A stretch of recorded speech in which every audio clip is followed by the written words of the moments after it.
ಈ ವರ್ಷ ನೀವೇನಾದ್ರೂ KECT ಮತ್ತೆ ನೀಟ್ ಕೌನ್ಸಿಲಿಂಗ್ ಅಟೆಂಡ್ ಮಾಡ್ತಾ ಇರ ಅಂದ್ರೆ ಈ ಒಂದು ವಿಡಿಯೋನ ದಯವಿಟ್ಟು ಯಾರು ಮಿಸ್ ಮಾಡ್ಕೊಳಕ್ ಹೋಗ್ಬೇಡಿ. ಈ ಒಂದು ಪ್ರೋಸೆಸ್ ಅಲ್ಲೇ ಸಾಕಷ್ಟು ಜನ ಕನ್ಫ್ಯೂಷನ್ ಆಗಿ ಅಲೌಟ್ ಆಗಿರೋಂತ ಸೀಟ್ ನ ಕ್ಯಾನ್ಸಲ್ ಮಾಡ್ಕೊಳ್ಳೋ ಅಂತ ಕೆಲಸ ಮಾಡ್ಕೋತಾರೆ. ಅದಕ್ಕೋಸ್ಕರ ಈ ಒಂದು ವಿಡಿಯೋ ತುಂಬಾನೇ ಇಂಪಾರ್ಟೆಂಟ್ ಆಗಿರುತ್ತೆ, ಗಮನ ಇಟ್ಟು ನೋಡ್ಬೇಕಾಗತ್ತೆ. ಎಲ್ಲಾನು ಕೂಡ ಈ ಒಂದು ವಿಡಿಯೋದಲ್ಲಿ ನೀವೇನೇನು ತಪ್ಪು ಮಾಡ್ತೀರಾ, ಏನೇನು ಸರಿ ಮಾಡ್ಕೋಬೇಕು ಎಲ್ಲಾನು ಕೂಡ ಈ ಒಂದು ವಿಡಿಯೋದಲ್ಲಿ ತಿಳಿಸ್ಕೊಡ್ತೀನಿ. ವಿಡಿಯೋನ ಕಂಪ್ಲೀಟ್ ಆಗಿ ನೋಡಿ. ಅದಕ್ಕಿಂತ ಮುಂಚೆ ಚಾನಲ್ ಸಬ್ಸ್ಕ್ರೈಬ್ ಮಾಡ್ಕೊಂಡಿಲ್ಲ ಅಂದ್ರೆ ಕೆಳಗಡೆ ಸಬ್ಸ್ಕ್ರೈಬ್ ಮಾಡೋಣ ಅಂತ ಕಾಣ್ತಾ ಇರುತ್ತೆ, ಅದನ್ನ ಕ್ಲಿಕ್ ಮಾಡಿ ಸಬ್ಸ್ಕ್ರೈಬ್ ಮಾಡ್ಕೊಳ್ಳಿ. ಹಾಗೆ ಪ್ರತಿಯೊಬ್ಬರು ಕೂಡ ವಿಡಿಯೋಗೆ ಒಂದು ಲೈಕ್ ಕೊಟ್ಬಿಟ್ಟನೆ ವಿಡಿಯೋ ನೋಡಕ್ಕೆ ಸ್ಟಾರ್ಟ್ ಮಾಡಿ. ಕರೆಕ್ಟ್ ಆಗಿ ವಿಡಿಯೋ ಬಗ್ಗೆ ಬರೋಣ. ಇಲ್ಲಿ KECT ಫಸ್ಟ್ ರೌಂಡ್ ಮತ್ತೆ ಸೆಕೆಂಡ್ ರೌಂಡ್ ಮತ್ತೆ ನೀಟ್ ಫಸ್ಟ್ ರೌಂಡ್ ಒಂದು ಆಪ್ಷನ್ ಟ್ರೇ ಆದ್ಮೇಲೆ ನಿಮ್ಗೆ ಎಲ್ಲಾರ್ಗು ಕೂಡ ಗೊತ್ತಿರೋ ಹಾಗೇನೆ ಒಂದು ರಿಸಲ್ಟ್ ನ ಅನೌನ್ಸ್ಮೆಂಟ್ ಮಾಡ್ತಾರೆ, ನಿಮ್ಗೆ ಯಾವೊಂದು ಸೀಟ್ ಸಿಕ್ಕಿದೆ ಅಂತ. ಆ ಒಂದು ಪ್ರೋಸೆಸ್ ಆದ್ಮೇಲೆ ರಿಸಲ್ಟ್ ಅನೌನ್ಸ್ಮೆಂಟ್ ಆದ್ಮೇಲೆ ನಿಮ್ಗೆ ಒಂದು ಚಾಯ್ಸ್ ಎಂಟ್ರಿ ಒಂದು ಪ್ರೋಸೆಸ್ ಇರುತ್ತೆ. ಈ ಒಂದು ಪ್ರೋಸೆಸ್ ಅಲ್ಲಿ ಸಾಕಷ್ಟು ಜನ ಮಿಸ್ಟೇಕ್ ಮಾಡಿ ಅವ್ರ ಸೀಟ್ ಗಳನ್ನ ಕಳ್ಕೊಂಡಿದ್ದಾರೆ. ನೀವು ಆ ರೀತಿ ಮಾಡಕ್ ಹೋಗ್ಬಿಡಿ. ಮಿಸ್ಟೇಕ್ ಗಳನ್ನ ಕೇರ್ಫುಲ್ ಆಗಿ ವಿಡಿಯೋ ನೋಡಿ ಇನ್ಫಾರ್ಮೇಶನ್ ಪಡ್ಕೊಳ್ಳಿ, ಅದ್ರ ಮೇಲೆ ಪ್ರೊಸೀಡ್ ಮಾಡಿ ಚಾಯ್ಸ್ ಎಂಟ್ರಿಲಿ, ಸರಿನಾ? ಇಲ್ಲಿ ಚಾಯ್ಸ್ ಎಂಟ್ರಿ ಬಂದ್ಬಿಟ್ಟು KECT ಬೇರೆ ರೀತಿ ಇರುತ್ತೆ, ಮತ್ತೆ ನೀಟ್ ಬಂದ್ಬಿಟ್ಟು ಬೇರೆ ರೀತಿ ಇರುತ್ತೆ. ಎರಡಕ್ಕೂ ಕೂಡ ಕಾಮನ್ ಆಗಿರಲ್ಲ, ಅಂದ್ರೆ ಒಂದು ಸಣ್ಣ ಪುಟ್ಟ ಚೇಂಜಸ್ ಇರುತ್ತೆ, ಅದೇ ಒಂದು ಬಿಗ್ ಡಿಫ್ರೆನ್ಸ್ ನ ಕ್ರಿಯೇಟ್ ಮಾಡುತ್ತೆ, ಸರಿನಾ? ಇಲ್ಲಿ ನಿಮ್ಗೆ KECT ಚಾಯ್ಸ್ ಎಂಟ್ರಿ ಯಾವಾಗ ಇರುತ್ತೆ ಅನ್ನೋದು ನಿಮ್ಗೆ ಐಡಿಯಾ ಇರಬೇಕಾಗಿರುತ್ತೆ. ಇಲ್ಲಿ KECT ಚಾಯ್ಸ್ ಎಂಟ್ರಿ ಬಂದ್ಬಿಟ್ಟು ಫಸ್ಟ್ ರೌಂಡ್ ಅಲ್ಲಿ ಇರುತ್ತೆ ಮತ್ತೆ ಸೆಕೆಂಡ್ ರೌಂಡ್ ಅಲ್ಲಿ ಇರುತ್ತೆ, ಸರಿನಾ? ಆದ್ರೆ ಸೆಕೆಂಡ್ ಎಕ್ಸ್ಟೆಂಡ್ ರೌಂಡ್ ಅಥವಾ ಥರ್ಡ್ ರೌಂಡ್ ಮಾಪ್ ರೌಂಡ್ ಏನಂತ ಕರಿತೀವಲ್ಲ, ಎಲ್ಲಾ ಕೂಡ ಸೇರಿಸಿ ಇದು ಲಾಸ್ಟ್ ರೌಂಡ್ ಅನ್ನ ಅದನ್ನ ನಾವು ಸೆಕೆಂಡ್ ಎಕ್ಸ್ಟೆಂಡೆಡ್ ರೌಂಡ್ ಅಂತ ಕರಿತೀವಿ KECT ಲಿ. ಈ ಒಂದು ಲಾಸ್ಟ್ ರೌಂಡ್ ಅಲ್ಲಿ ನಿಮ್ಗೆ ಯಾವುದೇ ತರದ ಒಂದು ಚಾಯ್ಸ್ ಎಂಟ್ರಿ ಪ್ರೋಸೆಸ್ ಇರೋದಿಲ್ಲ. ಯಾವೊಂದು ಸೀಟ್ ಅಲೌಟ್ ಆಗಿರುತ್ತೆ ಅದಕ್ಕೆ ಹೋಗಿ ನೀವು ಖಂಡಿತವಾಗ್ಲೂ ಅಡ್ಮಿಷನ್ ಆಗ್ಲೇಬೇಕು, ಇಲ್ಲ ಅಂದ್ರೆ ನಿಮ್ಗೆ ಫೈನ್ ನ ಇಂಪೋಸ್ ಮಾಡ್ತಾರೆ ಲಾಸ್ಟ್ ರೌಂಡ್ ಅಲ್ಲಿ, ಸರಿನಾ? ಇಲ್ಲಿ ಫಸ್ಟ್ ರೌಂಡ್ ಸೆಕೆಂಡ್ ರೌಂಡ್ ಅಲ್ಲಿ ನಿಮ್ಗೆ ಚಾಯ್ಸ್ ಎಂಟ್ರಿ ಇರೋದ್ರಿಂದ ನಿಮ್ಗೆ ಸೀಟ್ ಅಲೌಟ್ ಆಯ್ತು ಅಂದ್ರೆ ನಿಮ್ಗೆ ಏನಾದ್ರು ಇಷ್ಟ ಆಗಿಲ್ಲ ಅಂದ್ರೆ ಅದನ್ನ ಕ್ಯಾನ್ಸಲ್ ಮಾಡ್ಕೋಬಹುದು, ಅಥವಾ ನೀವು ಬೇಕು ಅಂದ್ರೆ ಅದನ್ನ ಡಿಲೀಟ್ ಮಾಡಕ್ಕೂ ಕೂಡ ಅವಕಾಶಗಳು ಇರುತ್ತೆ. ಇವಾಗ ನಾವು ನೀಟ್ ಚಾಯ್ಸ್ ಎಂಟ್ರಿ ಬಗ್ಗೆ ಬರೋದಾದ್ರೆ, ಇಲ್ಲಿ ನೀಟ್ ನಿಮ್ಗೆ ಚಾಯ್ಸ್ ಎಂಟ್ರಿ ಮಾಡಕ್ಕೆ ಅವಕಾಶನ ಕೊಡೋದು ಫಸ್ಟ್ ರೌಂಡ್ ಅಲ್ಲಿ ಮಾತ್ರ. ನಿಮ್ಗೆ ಸೀಟ್ ಇಷ್ಟ ಆಗಿದೆಯಾ ಆಗಿಲ್ವಾ ನೆಕ್ಸ್ಟ್ ರೌಂಡ್ ಹೋಗ್ತೀರಾ ಅನ್ನೋದಕ್ಕೆ. ನಿಮ್ಗೆ ಸೆಕೆಂಡ್ ರೌಂಡ್ ಅಲ್ಲಿ ಯಾವುದೇ ತರದ ಚಾಯ್ಸ್ ಎಂಟ್ರಿ ಇರಲ್ಲ, ಮತ್ತೆ ಮಾಪಪ್ ರೌಂಡ್ ಅಲ್ಲೂ ಕೂಡ ಯಾವುದೇ ತರದ ಚಾಯ್ಸ್ ಎಂಟ್ರಿ ಇರಲ್ಲ. ಇಲ್ಲಿ ಸೆಕೆಂಡ್ ರೌಂಡ್ ಅಲ್ಲಿ ಮಾಪಪ್ ರೌಂಡ್ ಅಲ್ಲಿ ನಿಮ್ಗೆ ಏನಾದ್ರು ಸೀಟ್ ಅಲೌಟ್ ಆಯ್ತು ಅಂದ್ರೆ ನೀಟ್ ಸ್ಟೂಡೆಂಟ್ಸ್ ನೀವು ಆ ಒಂದು ಸೀಟ್ ನ ಪಡ್ಕೊಳ್ಳೇಬೇಕು, ಕಾಲೇಜ್ ಹೋಗಿ ನೀವು ಅಡ್ಮಿಷನ್ ಆಗ್ಲೇಬೇಕಾಗುತ್ತೆ, ಇಲ್ಲಾಂದ್ರೆ ನಿಮ್ಗೆ ಫೈನ್ ಇಂಪೋಸ್ ಮಾಡ್ತಾರೆ, ಸರಿನಾ? ಆ ರೀತಿ ಆಗುತ್ತೆ. ಫಸ್ಟ್ ರೌಂಡ್ ಅಲ್ಲಿ ಮಾತ್ರ ನಿಮ್ಗೆ ಒಂದು ಚಾಯ್ಸ್ ಎಂಟ್ರಿ ಅಂತ ಇರುತ್ತೆ ನೀಟ್ ಸ್ಟೂಡೆಂಟ್ಸ್ಗೆ. ಇವಾಗ ನಾವು ಒಂದು ಚಾಯ್ಸಸ್ ಯಾವ ರೀತಿ ವರ್ಕ್ ಆಗುತ್ತೆ ಅದ್ರ ಬಗ್ಗೆ ನಿಮ್ಗೆ ತಿಳಿಸ್ಕೊಡೋದಾದ್ರೆ, ಇವಾಗ ಎಕ್ಸಾಂಪಲ್ ನಿಮ್ಗೆ KECT first round option try ಮಾಡಿದ್ದೀರಾ, ರಿಸಲ್ಟ್ ಬಂದಿದೆ ಅಂತ ಅನ್ಕೊಳ್ಳಿ. ಆ ರಿಸಲ್ಟ್ ಬಂದಿದೆಯಲ್ಲ, ನೆಕ್ಸ್ಟ್ ನೀವೇನ್ ಮಾಡ್ತೀರಾ ನನ್ನ ಅವ್ರಿಗೆ ಈ ಒಂದು ಚಾಯ್ಸ್ ಗಳನ್ನ ಆಯ್ಕೆ ಮಾಡೋ ಮುಖಾಂತರ ನೀವು ಒಂದು ತಿಳಿಸಬೇಕಾಗುತ್ತೆ. ಅವ್ರು ಏನ್ ಮಾಡ್ತಾರೆ ಅಂದ್ರೆ ನಿಮ್ಮ ಕಣ್ ಮುಂದೆ 4 ಚಾಯ್ಸ್ ಗಳನ್ನ ಕೊಡ್ತಾರೆ. ಸೇಮ್ ಆಪ್ಷನ್ ಎಂಟ್ರಿ ಪೋರ್ಟಲ್ ಅಲ್ಲಿ ನಿಮ್ಗೆ ಚಾಯ್ಸ್ ಎಂಟ್ರಿ ಲಿಂಕ್ ಅಂತ ಬರುತ್ತೆ, ಅದ್ರಲ್ಲಿ ನಿಮ್ಗೆ ಈ ರೀತಿ 4 ಚಾಯ್ಸ್ ಗಳು ತೋರಿಸ್ತಾ ಇರುತ್ತೆ. ಆ ಚಾಯ್ಸ್ ನೀವು ಸೆಲೆಕ್ಟ್ ಮಾಡ್ಕೊಳ್ಳೋಕ್ಕಿಂತ ಮುಂಚೆ ಆ ಒಂದು ಚಾಯ್ಸ್ ಗಳ ಅರ್ಥ ನಿಮ್ಗೆ ಗೊತ್ತಿರ್ಬೇಕಾಗಿರುತ್ತೆ. ಇಲ್ಲಿ ಚಾಯ್ಸ್ ಅನ್ನ ಯಾರು ಸೆಲೆಕ್ಟ್ ಮಾಡ್ಕೋಬೇಕಂದ್ರೆ, ನಿಮ್ಗೆ ಕಾಲೇಜ್ ಇಷ್ಟ ಆಗಿದೆ, ನೆಕ್ಸ್ಟ್ ನೀವು ಒಂದು ಕಾಲೇಜ್ ಹೋಗಿ ಅಡ್ಮಿಷನ್ ಆಗ್ತೀರಾ, ಫೀಸ್ ಕಟ್ತೀರಾ ಅಂದ್ರೆ ನೀವು ಚಾಯ್ಸ್ ಅನ್ನ ಸೆಲೆಕ್ಟ್ ಮಾಡ್ಕೋಬೇಕಾಗುತ್ತೆ. ನೀವು ಒಂದ್ಸಲಿ ಚಾಯ್ಸ್ ಅನ್ನ ಅಂತ ಸೆಲೆಕ್ಟ್ ಮಾಡ್ಕೊಂಡ್ರೆ ನೀವು ನೆಕ್ಸ್ಟ್ ನೀಟ್ ಕೌನ್ಸಿಲಿಂಗ್ ಕೂಡ ಅಟೆಂಡ್ ಮಾಡಕ್ ಆಗಲ್ಲ, ಮತ್ತೆ KECT ಸೆಕೆಂಡ್ ರೌಂಡ್ ಕೂಡ ನೀವು ಅಟೆಂಡ್ ಮಾಡಕ್ ಆಗಲ್ಲ. ಒಂದು ಸಲಿ ನೀವು ಒಂದು ಚಾಯ್ಸ್ ಅನ್ನ ಕೊಟ್ಟಿದ ತಕ್ಷಣ, ಸರಿನಾ? ನಿಮ್ಗೆ ಏನಾದ್ರು ನೀಟ್ ಕೌನ್ಸಿಲಿಂಗ್ ಅಟೆಂಡ್ ಮಾಡ್ಬೇಕಂದ್ರೆ, ನೀವು ಏನಾದ್ರು ಸೀಟ್ ಹೋಲ್ಡ್ ಮಾಡ್ಕೋಬೇಕಂದ್ರೆ ನೀವು ಚಾಯ್ಸ್ ಅನ್ನ ಕೊಡ್ಲೇಬೇಕಾಗತ್ತೆ, ಅದನ್ನ ತಲೆಯಲ್ಲಿ ಇಟ್ಕೊಳ್ಳಿ. ಇವಾಗ ನೀವು ಚಾಯ್ಸ್ ನ ಕೊಟ್ರೆ ಏನಾಗುತ್ತೆ ಅಂದ್ರೆ ನಿಮ್ಗೆ ಸೀಟ್ ಹೋಲ್ಡ್ ಆಗುತ್ತೆ. ಇಲ್ಲಿ ನೀವು ಫಸ್ಟ್ ರೌಂಡ್ ಅಲ್ಲಿ ಸೀಟ್ ನ ಹೋಲ್ಡ್ ಮಾಡ್ಕೊಳಕ್ಕೆ KECT ಕೋರ್ಸಸ್ ನೀವು ಯಾವುದೇ ತರದ ಫೀಸ್ ನ ಕಟ್ಟ ಅವಶ್ಯಕತೆ ಇರೋದಿಲ್ಲ, ಸರಿನಾ?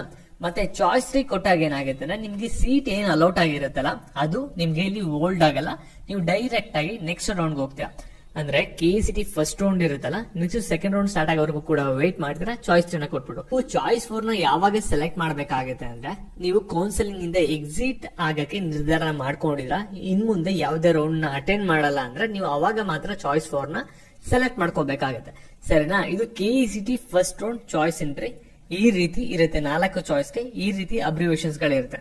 ನೆಕ್ಸ್ಟ್ ಸೆಕೆಂಡ್ ರೌಂಡ್ ಅಲ್ಲಿ ಏನಾಗುತ್ತೆ ಅಂದ್ರೆ, ಇಲ್ಲಿ ಚಾಯ್ಸ್ ಅನ್ನು ಕೊಟ್ರೆ ಸೇಮ್ ನಿಮ್ಗೆ ಸಿಕ್ಕಿರೋ ಕಾಲೇಜ್ ಇಷ್ಟ ಆಗಿದೆ, ನೆಕ್ಸ್ಟ್ ಫೀಸ್ ಕಟ್ಬಿಟ್ಟು ಅಡ್ಮಿಷನ್ ಆಗ್ತೀರಾ ಅಂದ್ರೆ ನೀವು ಚಾಯ್ಸ್ ಅನ್ನ ಕೊಡ್ಬೇಕಾಗುತ್ತೆ. ನೆಕ್ಸ್ಟ್ ಚಾಯ್ಸ್ 2 ನ ಕೊಟ್ರೆ ಏನಾಗುತ್ತೆ ಅಂದ್ರೆ, ಸೆಕೆಂಡ್ ರೌಂಡ್ ಅಲ್ಲಿ ನೀವು ಅಲೌಟ್ ಆಗಿರುವಂತ ಕಾಲೇಜಸ್ ನ ಹೋಲ್ಡ್ ಮಾಡ್ಕೋಬೇಕಂದ್ರೆ ಅವಾಗ ನೀವು ಕಂಪ್ಲೀಟ್ ಫೀಸ್ ನ ಕಟ್ಬೇಕು. ಎಕ್ಸಾಂಪಲ್ ಇಂಜಿನಿಯರಿಂಗ್ ಕಾಲೇಜ್ ಅಲೌಟ್ ಆಗಿದೆ 1 ಲಕ್ಷ ಅಂದ್ರೆ ಆ ಒಂದು ಫೀಸ್ ನ ಕಂಪ್ಲೀಟ್ ಆಗಿ ಕಟ್ಬಿಟ್ಟು ಸೀಟ್ ನ ಹೋಲ್ಡ್ ಮಾಡ್ಕೊಂಡು ನೆಕ್ಸ್ಟ್ ರೌಂಡ್ ಹೋಗ್ಬೋದಾಗಿರುತ್ತೆ, ಸೆಕೆಂಡ್ ಎಕ್ಸ್ಟೆಂಡೆಡ್ ರೌಂಡ್ ಗೆ. ಅಲ್ಲಿ ನಿಮ್ಗೆ ಏನಾದ್ರು ಸೀಟ್ ಕಮ್ಮಿ ಇರುವಂತ ಫೀಸ್ ಅಲೌಟ್ ಆಯ್ತು ಅಂದ್ರೆ ಎಕ್ಸೆಸ್ ಅಮೌಂಟ್ ರಿಫಂಡ್ ಆಗುತ್ತೆ, ಜಾಸ್ತಿ ಇರುವಂತ ಫೀಸ್ ಏನಾದ್ರು ಅಲೌಟ್ ಆಯ್ತು ಅಂದ್ರೆ ಎಕ್ಸೆಸ್ ಅಮೌಂಟ್ ನೀವು ಕಟ್ಬೇಕಾಗುತ್ತೆ ಸಪರೇಟ್ ಚಲನ ಡೌನ್ಲೋಡ್ ಮಾಡ್ಕೊಂಡು, ಸರಿನಾ?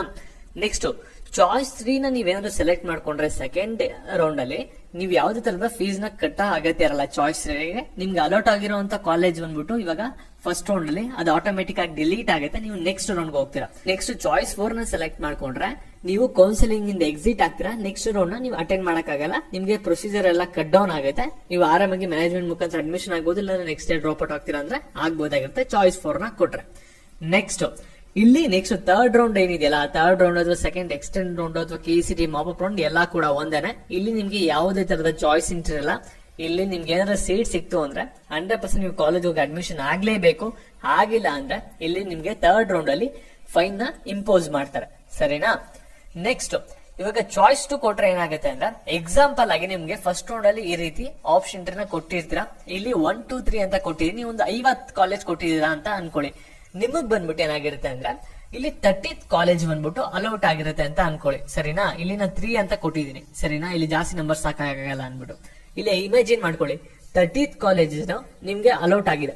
ಆ ಒಂದು ಸೀಟ್ ಏನ್ ಅಲೌಟ್ ಆಗಿರುತ್ತಲ್ಲ ಅದನ್ನ ನೀವು ಹೋಲ್ಡ್ ಮಾಡ್ಕೊಬಿಡ್ತೀರಾ. ಹೋಲ್ಡ್ ಮಾಡ್ಕೊಂಡಾಗ ಏನಾಗುತ್ತೆ ಅಂದ್ರೆ ಅದ್ರ ಕೆಳಗೆ 30th ಕೆಳಗಡೆ ಏನ್ ಕಾಲೇಜಸ್ ಇದೆಯಲ್ಲ ಎಲ್ಲಾ ಕೂಡ ಆಟೋಮೆಟಿಕ್ ಆಗಿ ಡಿಲೀಟ್ ಆಗ್ಬಿಟ್ಟಿರುತ್ತೆ. ಅಂದ್ರೆ 31 ಇಂದ 50 ವರೆಗೂ ಕೂಡ ಕಾಲೇಜಸ್ ಡಿಲೀಟ್ ಆಗುತ್ತೆ. 30 ಮೇಲ್ಗಡೆ ಇಂದ ಕಾಲೇಜಸ್ ಏನಿರುತ್ತಲ್ಲ ಅದು ಮಾತ್ರ ಇಲ್ಲಿ ರಿಮೈನಿಂಗ್ ಆಗಿರುತ್ತೆ. ಸರಿನಾ? ಇತ್ತಲ್ಲಿ ನೀವು ಬೇಕಂದ್ರೆ ಮಾಡಿಫಿಕೇಶನ್, ಡಿಲೀಟ್, ರೀಅರೇಂಜ್ ಮಾಡಬಹುದು. ಹೊಸ ಕಾಲೇಜಸ್ ನ ಸೆಕೆಂಡ್ ರೌಂಡ್ ಅಲ್ಲಿ ಆಡ್ ಮಾಡಕ್ಕೆ ಪರ್ಮಿಷನ್ ಇರಲ್ಲ. ಆದ್ರೆ ಇವಾಗ ನೀವೆಲ್ಲರೂ ಕೂಡ ಮಾಕ್ ರೌಂಡ್ ಆಪ್ಷನ್ ಎಂಟ್ರಿ ಮಾಡ್ತಾ ಇರಲ್ವಾ? ಮಾಕ್ ರೌಂಡ್ ಆಗಿದ ತಕ್ಷಣ ಇವಾಗ ಫಸ್ಟ್ ರೌಂಡ್ ಆಪ್ಷನ್ ಎಂಟ್ರಿ ನೀವು ಬೇಕು ಅಂದ್ರೆ ಕಾಲೇಜಸ್ ನ ಆಡ್ ಮಾಡ್ಕೋಬಹುದು, ಬೇಕಂದ್ರೆ ಮಾಡಿಫೈ ಮಾಡಬಹುದು. ಆಡ್ ಮಾಡಕ್ಕೆ ಫಸ್ಟ್ ರೌಂಡ್ ಅಲ್ಲಿ ಮಾತ್ರ ಪರ್ಮಿಷನ್ ಇರುತ್ತೆ. ಸರಿನಾ? ಇದು ಚಾಯ್ಸ್ ಕೊಟ್ರೆ ನಿಮ್ಗೆ ಈ ರೀತಿ ಆಪ್ಷನ್ಗಳು ಉಳ್ಕೊಳ್ಳುತ್ತೆ. ಇನ್ ಕೇಸ್ ನೀವೇನಾದ್ರು ಚಾಯ್ಸ್ ನ ಸೆಲೆಕ್ಟ್ ಮಾಡ್ತಾ ಇರಾ ಅಂದ್ರೆ ಇಲ್ಲಿ ನಿಮ್ಗೆ ಬಂದ್ಬಿಟ್ಟು ಫಸ್ಟ್ ರೌಂಡ್ ಆಪ್ಷನ್ ಎಂಟ್ರಿ ಇಲ್ಲಿ ನೀವು ಈ ರೀತಿ ಕಾಲೇಜಸ್ ನ ಕೊಟ್ಟಿರ್ತೀರ, ಒಂದು 50 ಕಾಲೇಜು. ಅವಾಗ ಏನಾಗುತ್ತೆ ಅಂದ್ರೆ ಇಲ್ಲಿ 30th ಕಾಲೇಜ್ ಏನು ಅಲೌಟ್ ಆಗಿರುತ್ತಲ್ಲ ಅದು ಮಾತ್ರ ಡಿಲೀಟ್ ಆಗುತ್ತೆ.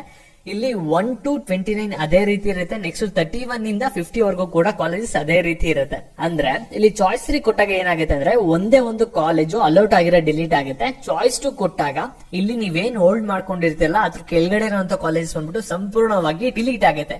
ಫಸ್ಟ್ ರೌಂಡ್ ಅಲ್ಲಿ ಆಗಿರ್ಲಿ, ಸೆಕೆಂಡ್ ರೌಂಡ್ ಆಗಿರ್ಲಿ, ನೀವು ಚಾಯ್ಸ್ 2, ಚಾಯ್ಸ್ 3 ಕೊಟ್ಟಾಗ ನಿಮ್ಗೆ ಆಪ್ಷನ್ ಎಂಟ್ರಿ ಪೇಜಸ್ ಅಲ್ಲಿ ಬಂದ್ಬಿಟ್ಟು ಈ ರೀತಿ ಚೇಂಜಸ್ ಆಗುತ್ತೆ. ಅದು ಸ್ವಲ್ಪ ತಲೆಯಲ್ಲಿ ಇಟ್ಕೊಳ್ಳಿ. ಇಂಪಾರ್ಟೆಂಟ್ ಪಾರ್ಟ್ ಬಗ್ಗೆ ಹೋಗೋಣ.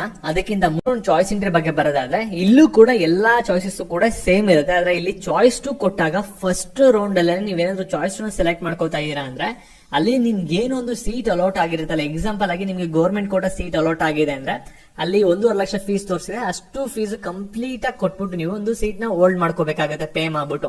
ನಿಮ್ಗೆ ಏನಾದ್ರು 11 ಲ್ಯಾಕ್ ಸೀಟ್ಸ್ ಅಲೌಟ್ ಆಗಿದೆ ಅಂದ್ರೆ 11 ಲ್ಯಾಕ್ ಕಂಪ್ಲೀಟ್ ನೀವು ಪೇ ಮಾಡ್ಬಿಟ್ಟು ಅಷ್ಟು ಫೀಸ್ ನ ಕೊಟ್ಬಿಟ್ಟು ಸೀಟ್ ನ ಹೋಲ್ಡ್ ಮಾಡ್ಕೋಬೇಕಾಗುತ್ತೆ. ಚಾಯ್ಸ್ ನೀವೇನಾದ್ರೂ ಒಂದು ನೀಟ್ ಫಸ್ಟ್ ರೌಂಡ್ ಅಲ್ಲಿ ಸೆಲೆಕ್ಟ್ ಮಾಡ್ಕೊಂಡ್ರೆ, ಇನ್ನು ಚಾಯ್ಸ್ 1 ನೀವೇನೋ ಸೆಲೆಕ್ಟ್ ಮಾಡ್ಕೋತೀರಾ ಅಂದ್ರೆ ನಿಮ್ಗೆ ಏನಾಗುತ್ತೆ ಅಂದ್ರೆ ನೆಕ್ಸ್ಟ್ ಚಲನ್ ಬರುತ್ತೆ, ಫೀಸ್ ಪೇ ಮಾಡ್ತೀರಾ, ನೆಕ್ಸ್ಟ್ ಕಾಲೇಜ್ ಹೋಗಿ ಅಡ್ಮಿಷನ್ ಆಗ್ತೀರಾ. ನೆಕ್ಸ್ಟ್ ರೌಂಡ್ ಅಲ್ಲಿ ನೀವು ಅಟೆಂಡ್ ಮಾಡಕ್ಕೆ ಅವಕಾಶ ಇರೋದಿಲ್ಲ. ಚಾಯ್ಸ್ ಕೊಟ್ಟರೆ ನಿಮ್ಗೆ ಅಲರ್ಟ್ ಆಗಿರೋಂಥ ಕಾಲೇಜ್ ಬಂದ್ಬಿಟ್ಟು ಡಿಲೀಟ್ ಆಗ್ಬಿಡುತ್ತೆ.